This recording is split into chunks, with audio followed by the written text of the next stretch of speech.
Hey everyone, welcome back to part 8 of our deep dive into the amazing world of toy photography.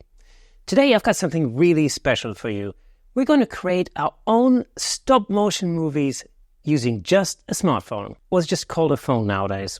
I just can't keep up. Let me know in the comments. Over the past 7 episodes, we've covered a lot. The qualities of light, comparing flash and constant light, the best lenses for shooting miniatures, various focusing techniques, focus stacking, and different background ideas for your toy photography. You can find all of those links in the description below. But today, we're channeling our inner Harryhausen for some stop-motion fun. Oh, and as always, just a quick reminder, I promise I won't be annoying and ask you to hit that subscribe button just yet. But if you like what you see, I might give you a little nudge later on. Cool? All right, let's do it.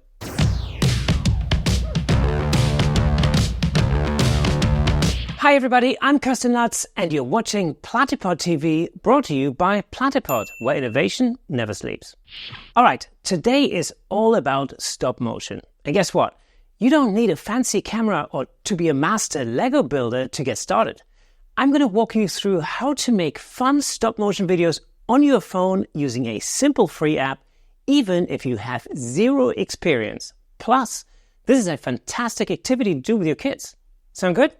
Right, first things first, what is stop motion animation? It's a series of images that, when played in sequence, create the illusion of motion. Basically, you take a picture, move your subject a bit, take another picture, move it again, and repeat. Simple, right? First, you'll need a solid, stable work area like a table or desk that doesn't move around too much. Next, you need a consistent light source. A basic desk lamp or an LED light like the Panel Pro work well. I personally like using my Godox NOLED FS200 as a key light. Just make sure your work area is properly lit. For the camera, it's actually easier to use the one you've got in your pocket, your phone. Any phone will work for this, whether it's Apple or Android, as long as it has a camera.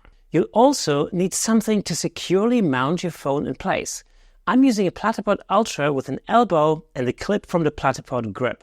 These tools are incredibly flexible. You can also use tape or sticky tack to firmly hold your camera in place. It's important that your camera does not move at all. Finally, download a free app called Stop Motion Studio, available for both iPhone and Android.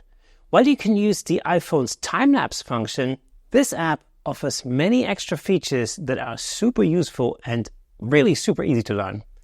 There's a paid version, but the free version has everything we need to get started, so don't even worry about that. Once the app is downloaded, open it up and adjust a few simple settings. Start by tapping New Movie to begin a new project. Then, tap the gear icon in the lower left to access the settings. Under Speed Controls, choose the FPS or frames per second you want to animate at. Frames per second is the number of pictures you need to take to create 1 second of animation.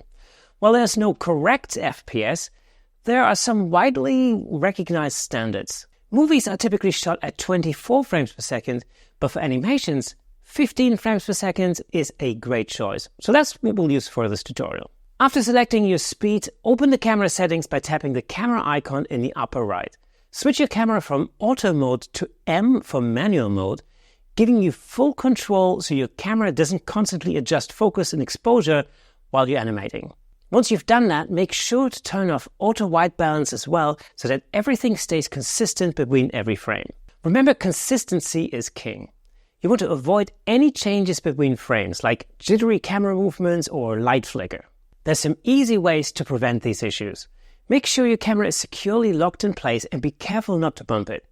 To prevent light flicker, turn off all overhead lights and lamps and close blinds and curtains to eliminate natural sunlight. Sunlight changes throughout the day, and it will show in your animation. Additionally, be mindful of any shadows you might cast onto your scene and avoid getting your hands and body between the lights and your subject. Alright, let's get ready to animate. Start by taping down a Lego base plate onto the table with a few small strips of gaffer's tape. Since I love the Lego Tantive 4 set, I'll secure that directly onto my base plate. Of course, you can animate directly on your base plate, but why not have some fun with it? Now let's frame up our shot.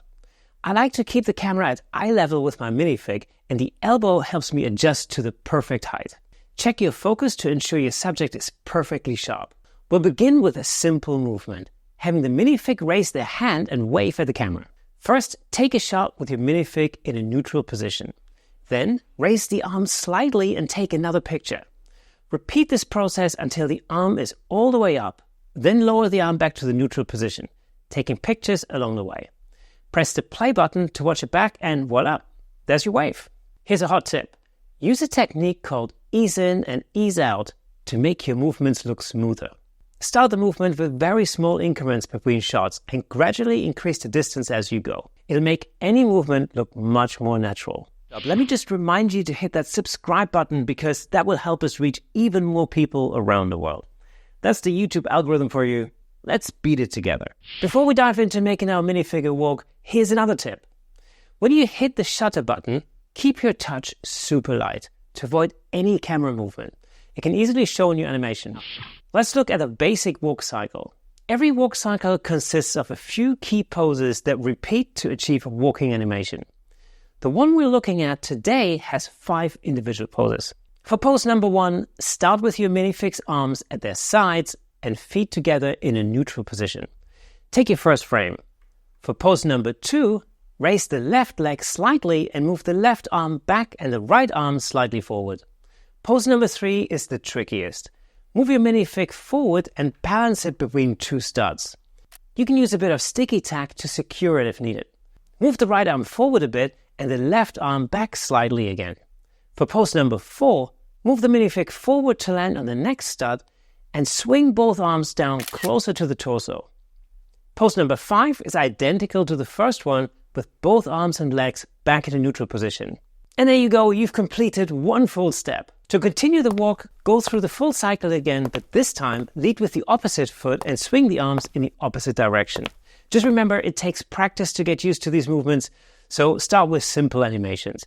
If you have any questions or comments, leave them down below. I'm always happy to help and would love to know what you want to learn next. Jedi scum. And there you have it, folks. Animating your yellow Lego buddies isn't all that difficult and can be a lot of fun for the whole family. Also, I highly recommend you check out my buddy Dave the Bearmaker's latest book, From a Certain Point of View, the ultimate guide on miniature photography.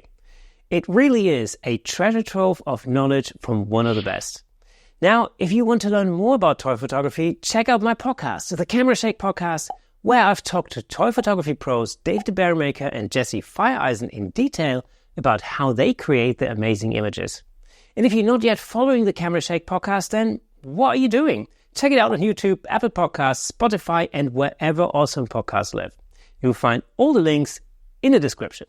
As always, take a snapshot of your setup or share your final shots on Instagram. If you've been experimenting with Platypod gear or try out the lighting setups we've discussed today, I want to see your creations. Make sure you tag Platypod on Instagram and use the hashtag #PostMyPlatypod. And if you like this video, we have a button specifically for you right here. Join the community over on Facebook to see what other Platypod users are up to and ring the bell so you don't miss our regular videos. That, my friends, is all for today. Keep creating and I'll see you next time.